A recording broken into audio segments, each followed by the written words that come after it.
Hey everyone, and welcome to the Balanced Mama Project Radio. In this space, we explore how everyday routines can nurture connection, development, and well-being for both the baby and the parent. I'm Dr. Lisa Desai, a licensed occupational therapist specializing in maternal health. And today we're going to be talking about one of my favorite tools for supporting both parent and baby. Let's talk about baby wearing. So, whether you're expecting in the thick of postpartum life or chasing your toddler while baby wearing or while baby number two naps on you, this episode will give you both the science and the sensory wisdom behind why baby wearing can basically be so transformative. So, what exactly do we mean by baby wearing? Baby wearing is simply the practice of carrying your baby using a carrier, a wrap, or a sling, and keeping them close to your body while your hands stay free so you can do all the other things that you either need to do or want to do while still staying close to your baby. It's not a new trend, like there's so many cultures around the world that have been utilizing carrying their babies for centuries and centuries.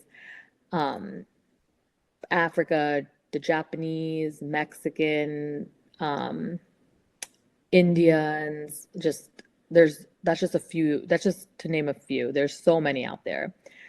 And each designed with a deep understanding of the body, rhythm, connection. So, as an occupational therapist, I view baby wearing as both a functional activity and a therapeutic tool. It supports development, bonding, regulation, and everyday participation for both the baby and the caregiver. So let's talk a little bit about what we think from the OT perspective. So baby wearing really supports the occupations of both the parent and the child, and that's literally our fancy way of saying the things that matter most to your daily life. First, we'll dive a little bit into how babies are supported with baby wearing. So, for babies, there's something called sensory regulation, and that's like the rhythmic movement, gentle pressure, the warmth. All of these things help your nervous system or their nervous system feel safe and calm. So when babies are first born, they're used to being in this amniotic fluid, having this rhythmic movement when the mom's moving. They're used to hearing your heartbeat, everything that helps them self-regulate. And now they're out into this world where there's like all this stimulus and sometimes they can become overwhelmed. So this is one way of regulating that sensory and the sensory system and your nervous system. Then there's also motor development. So babies in carriers practice tiny postural adjustments all day. They're building core and neck strength, which is basically active tummy time. This is in the all the different kinds of slings that you can wear. And then there's also attachment and co-regulation. So like I said before, when they hear your heartbeat, your voice, your breathing, it helps the baby sync their rhythm to yours. And this is something that they've been doing for 9 months right before coming out into this world. So when they hear that, it helps them regulate. And then for the parents, there's also emotional regulation. Just physical closeness releases oxytocin, it reduces the stress and anxiety. It helps you feel that closeness with your baby. And then there's what I find super important, which is functional participation. So you can prepare meals, you can walk the dog, you can, attend to your older children while still meeting the baby's needs. When I had my second, he did really, really well in wraps, while my first one wanted to have nothing to do with being in a wrap, a carrier, just anything. He just wanted to be free. which at that point it was a little bit like, oh, well, I don't want to like keep carrying you in my arms because I also want to do dishes or I want to, get breakfast together, or whatever it was that I wanted to do.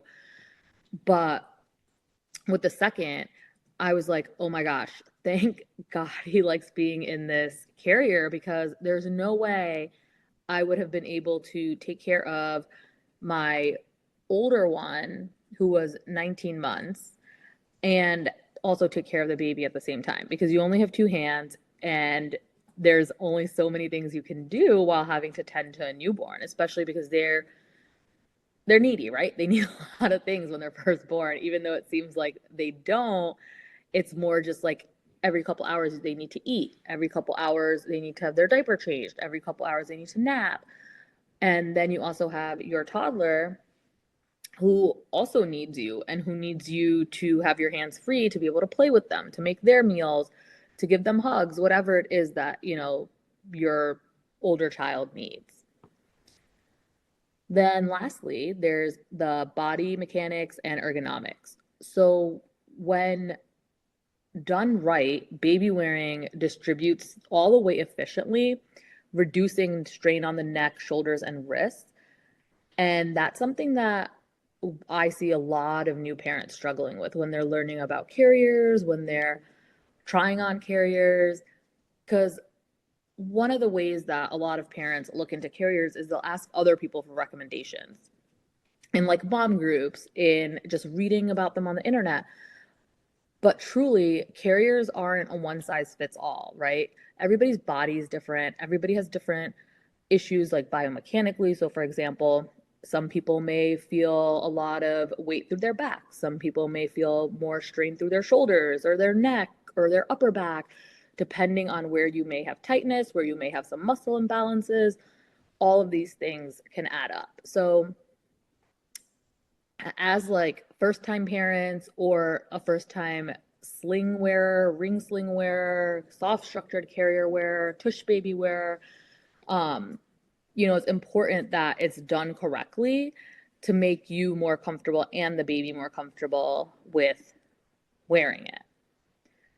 And I know for a fact that choosing a carrier can feel really overwhelming, because you get Instagram ads about it, you get TikTok ads about it, people are talking about all these different kind of carriers, and you're just like, I don't understand what the difference is between these and which one would be beneficial for me to have.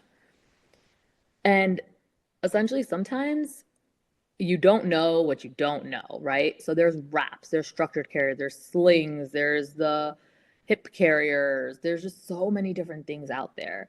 So here's an OT friendly way to think about it. We want to look at postural support. So not just for you, but also for the baby. You want to look for carriers that keep the baby's knees higher than their hips, so that M position, but also support your spine with even shoulder and hip distribution. There's also sensory preferences. So some babies love snug, stretchy wraps, and others prefer airflow and visibility. They want to be out to the world. Um, and some prefer zero carriers. Then you also want to look at the parent comfort and fit. And this is especially for plus size bodies. You want to look for carriers with adjustable straps, longer belts, and soft, wide panels. Basically, baby wearing should never hurt. There's also other things, right? There's people who have like weak grip strength. There's people who have different range of motion impairments in their shoulders, their lower back, their upper body. That there are different types of carrying devices out there for those people. Or there's this is where an occupational therapist can also come in and help you make adjustments to those carriers to make it safer and easier for you to be able to carry your baby, if that's something that you choose to do. And here's a pro tip that I often share with my clients, and this is in a lot of this can I don't know how to say this. This can, I guess, be used as a tip widely across maternal health for a lot of other things that we go through. If the carrier feels like a wrestling match to put on, you're not going to use it. So comfort and ease really, really matter more than the brand name. When it comes to baby wearing, it comes to you just feeling comfortable in order to carry your child. So, like I was saying before, a lot of people will Google different slings or listen to different opinions of friends, family members who have used the slings, but I think it's very important for you to be able to try these slings on um, and see what works for you. There's a lot of great um, like baby stores that carry slings that will let you try them on. There's also certified baby wearing specialists who can really help with that kind of stuff. And I believe there's a website, if you Google, that can list the baby carrier, certified baby carriers in your area, or you can, search online. There's a really good ones that you're able to find on Instagram and schedule appointments with them, and it's really helpful. So let's talk about some general, safety things because correct positioning makes all the difference. I'm sure if you've looked up anything about baby wearing, the first thing that pops up is the following acronym, T.I.C.K.S, TICS. And we'll just go through quickly what that stands for. So the T is for tight, the baby snug against your body. You want to make sure they're in view, which is the I, so you can always see the baby's face. Close, which is the C, they're close enough to kiss. K, keep the chin off the chest. And S, a supported back. So a baby's back is naturally curved, but supported and not slumped. You want to make sure, again, that you have good posture, but your baby also has good posture in any of the slings that you're using. So when in doubt, you want to make sure you check that the baby's airway is clear, their nose and their mouth are visible, and you can easily slip 2 fingers under their chin. So these are just like the very general basics of safety with baby wearing. So let's talk a little bit about some common challenges and then the OT solution to those challenges. My baby cries when I put them in a carrier.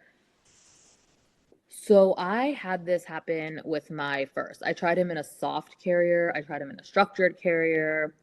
Um, we did the tush baby. He did okay with the tush baby because he had the freedom to move around. He did okay with the Ergo 360 because I was able to, as he got older, I was able to face him out and he just wanted to touch things and he wanted to like he was very observant, so he wanted to look out towards the world all the time. He did not do well in the Babywearing Mini because he was, he was against my chest or my husband's chest, and he may have just felt like really constricted. I'm not sure, but he did not do well with that. So as you can see, there's different types of carriers to try and see what works best for you and your baby. The other thing you want to do is you want to try small steps, right? So you always want to try to put the baby in when they're calm. So maybe after a feeding or a nap, because if they're agitated, you're agitated, you're getting frustrated because it's not working. They're getting frustrated because you're shoving them into this new environment that they're not used to. They're feeling these different sensations on their body. And then everyone just gets frustrated and gives up. And that's usually the number one reason, or that's one of the reasons why, maybe not the number one, but people just quit baby wearing. Also, practice around the house first. Movement helps, so gently swaying, bouncing on a yoga ball, or walking can help regulate both of you. And again, these are the these are the sensations and feelings that they had when, you know, you were pregnant with them. So these are all mimicking what was happening for those 9 months. Another challenge is your back hurting. So that's your OTQ to check alignment. Bring the baby higher, close enough to kiss, and tighten the waistband snugly on your hips. Loosen the shoulder straps evenly. Your carrier should feel like a well-fitted backpack and not a purse basically sliding off your shoulder. So make the adjustments that you need to make. My number one tip is try the different, whatever sling or carrier you're going to use, try it before you put your baby in it. Make sure you feel that it fits okay on you. Sometimes you can really tell just by like when you go to tighten things, you're like, this just doesn't feel right even on me. So I don't know if, it's really going to work with my baby. Once you feel it fitting well on you, go ahead and put the baby in and adjust it as you need. So yesterday, I got a new carrier and I made the mistake of not fitting it on myself first because I was like, oh, whatever, I'll figure it out, as I'm putting it on, and I'll put my baby into it and it'll be fine and we'll do our thing. Yeah, that's not how it worked out at all. My toddler was losing his mind because all he wanted were like snacks, because apparently the 3 huge snacks that I brought for our 20-minute walk was not enough for him. So he's sitting on a bench watching the metro buses go by. My younger one, who is now 8 months, was losing his mind because he's teething. I didn't fit this carrier to me. My goal was to fit it once I stopped and, had my, for some reason I thought things were going to be calm. They weren't. So I'm trying to fit this carrier and then put my son in it. And my other son's losing his mind. At that point, I was like, you know what? I'm done. We're just going to turn around and go home because I can't fit this carrier to me. Both my kids are losing their mind and I'm about to lose my mind. So if I had probably just fit that carrier before I tried to put my son into it, or before I had left the house, I think the transition would have been a lot smoother. So again, check straps, do what you need to do to adjust it to make sure that you're not in pain as you're trying to put your baby into it, and do whatever you need to do. And then challenge number 3, you feel too big for the carrier. So your body is absolutely made for carrying. There's so many brands now that offer extended belts, custom panels, inclusive sizing. So there's a bunch of different carriers that are out there, and it's important that you try them before you commit to them. So just remember, comfort is a right, not a privilege. You need to be comfortable to wear the carrier that you choose. You should be allowed to go out and try them on at the different stores before you decide what you're going to purchase. And then there's so many more challenges, but one of the last ones that we're going to talk about is that it just feels complicated. Overall, it feels complicated. And again, this is why people often just stop baby wearing. Just remember, you don't have to figure it out alone. Like I talked about before, there's baby wearing educators out there, occupational therapists, online fit checks are all incredible resources. Reach out. Community support is part of the journey. You can reach out to us if you would like via Instagram at balance.mama.project.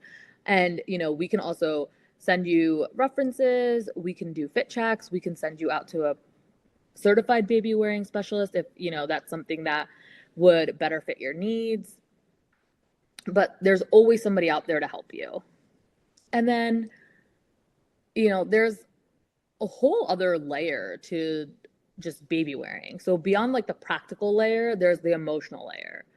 So there's the physical and developmental benefits, but baby wearing is really about that connection. This sounds like silly, but it's basically a dance between 2 nervous systems. It's where your heartbeat tells your baby you're safe, and your body remembers that you're capable of doing these things. So in a world that tells parents to do more and hold less because your baby's going to get used to it, or they're going to become, dependent on you and you're just going to have to hold them for the rest of their life, baby wearing reminds us that holding is the work. That presence, the warmth, the steady rhythm, that's what builds resilience and trust in both you and your baby. So, if this conversation resonated with you, I'd love for you to share it with another parent who might need a little encouragement or a reminder that their body and baby are beautifully in sync. And again, baby wearing is for everyone. You can find more tips, resources on our page at, again, it's balanced.mama.project, or you can reach out to us for a virtual baby wearing consult.